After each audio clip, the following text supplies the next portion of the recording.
Hi hello ನಮಸ್ಕಾರ ಸ್ನೇಹಿತರೆ, ನಾನು ನಿಮ್ಮ ಪ್ರೀತಿಯ ರೋಲಾಕ್ಷ್ ಜಿಮ್ಮಿಗಲ್ಲು. ಏನಪ್ಪ ಅಂದರೆ, ಮೊನ್ನೆ ಕೊಟ್ಟಿಯೂರಿನಲ್ಲಿ ಆದಂಥ ಘಟನೆ ನೆನೆಸ್ಕೊಂಡ್ಬಿಟ್ರೆ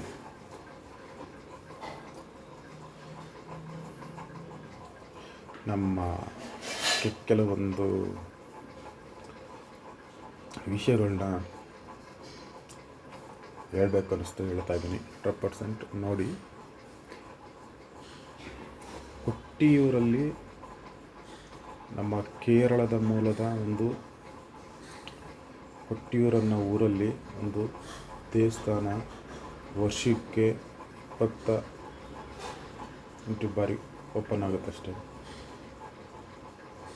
ವರ್ಷದಲ್ಲಿ. ಸೊ ಅದು ಮಳೆ ತುಂಬ ಇದರಿಂದ ಒಂದು ಇದರಲ್ಲಿ ವರ್ಷಕ್ಕೆ ಅದು ಆ ದೇವಸ್ಥಾನದಲ್ಲಿ ಆ್ಯಕ್ಚುಲಿ ಹೇಳಬೇಕಂದ್ರೆ ಅವರೇ ಖುದ್ದಾಗಿ ಕೇರಳದ ಅಕ್ಕಪಕ್ಕ ಊರಿನವರು ಗ್ರಾಮದವರು ಬಂದು ಪೂಜೆ ಮಾಡ್ಕೊಂಡು ಹೋಗುವಂಥ ಒಂದು ಸ್ಥಳ ಅದು. ಆದರೆ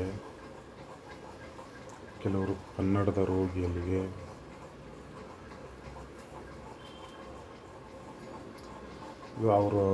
ಅವ್ರ ಮೇಲೆ ದೂರು ಕೊಡ್ತಾವ್ರೆ. ನನಗೆ ಬಿಟ್ಟಿಲ್ಲ, ನಮಗೆ ಗೌರವ ಕೊಡ್ತಿಲ್ಲ, ನಮಗೆ ಆ ದೇವಸ್ಥಾನ ಹೊರಗಡೆ ಇದಕ್ಕೆ ಅವಕಾಶ ಇಲ್ಲ, ಹಂಗೆ ದುಡ್ಡು ಕೊಟ್ಟಿದ್ದೀವಿ ಅದು ಇದು ಅನ್ನೋದು. ಮತ್ತು ಬಟ್ ನಾನು ಹೇಳೋದೇನಪ್ಪ ಅಂದರೆ, ಯಾಕೆ ಹೋಗ್ಬೇಕಲ್ಲಿ? ಅವರೇನಾದರೂ ನಿಮಗೆ ಏನಾದರೂ ಇನ್ವೈಟ್ ಮಾಡಿದಾರಾ? ಬನ್ನಿ ದೇವಸ್ಥಾನಕ್ಕೆ ಬಂದುಬಿಡಿ. ಖಂಡಿತ ಇಲ್ಲವಲ್ಲ. ಅಲ್ಲಿಗೆ ಹೋಗ್ಬಿಟ್ಟು ಕೆಲವೊಂದು ವೀಡಿಯೋಸ್ಗಳಲ್ಲೆಲ್ಲ ನೋಡಿದ್ದಾರೆ, ಅದರಲ್ಲೂ ರೀಲ್ಸ್ ಮಾಡಿಕೊಂಡು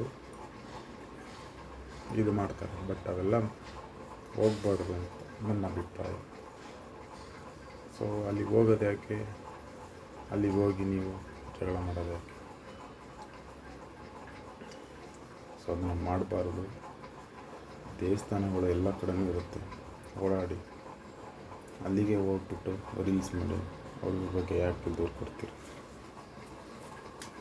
ಅದರಲ್ಲೂ ಕನ್ನಡಿಗರ ಪರವಾಗಿ ಕನ್ನಡಿಗರು ಅಂತ ಯಾಕೆ ಹೇಳ್ತೀರಿ?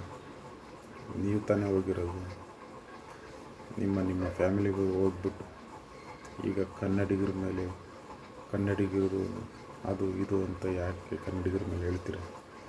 ದಯವಿಟ್ಟು ಇದನ್ನೆಲ್ಲ ಹೇಳಕ್ಕೆ ಹೋಗಬೇಡಿ. ಭಕ್ತಿ ಇತ್ತಾ ಹೋಗಿ. ಭಕ್ತಿಯಲ್ಲಿ ಅದನ್ನು ಬಿಟ್ಬಿಟ್ಟು ವಿಡಿಯೋ ಮಾಡ್ಕೊತ ನಾವು ಕನ್ನಡಿಗರು, ನಾವು ಹಂಗೆ ಹಿಂಗೆ ಅಂತ ಹೋದರೆ ಅಲ್ಲಿಯ ಪರಿಸ್ಥಿತಿನ ನೀವು ಸ್ವಲ್ಪ ಅರ್ಥ ಮಾಡ್ಕೋಬೇಕು. ಅಲ್ಲಿ ಏನಿರುತ್ತೋ ನಿಮಗೆ ಗೊತ್ತಿರುತ್ತಾ? ಇಲ್ಲ, ಹೋಗಿದ ತಕ್ಷಣ ನಮಗೇನು ಸಿಕ್ಬಿಡ್ಬೇಕು ಅನ್ನೋದು ನಿಮಗೆ. ಬಟ್ ಅದೆಲ್ಲ ಮಾಡೋಕ್ಕೆ ಹೋಗಬೇಡಿ.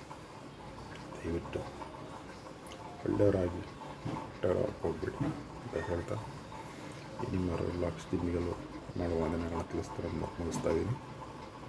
ದಯವಿಟ್ಟು ಯಾರು ಈ ರೀತಿ ತಪ್ಪು ಮಾಡೋಕ್ಕೆ ಹೋಗ್ಬೇಡಿ.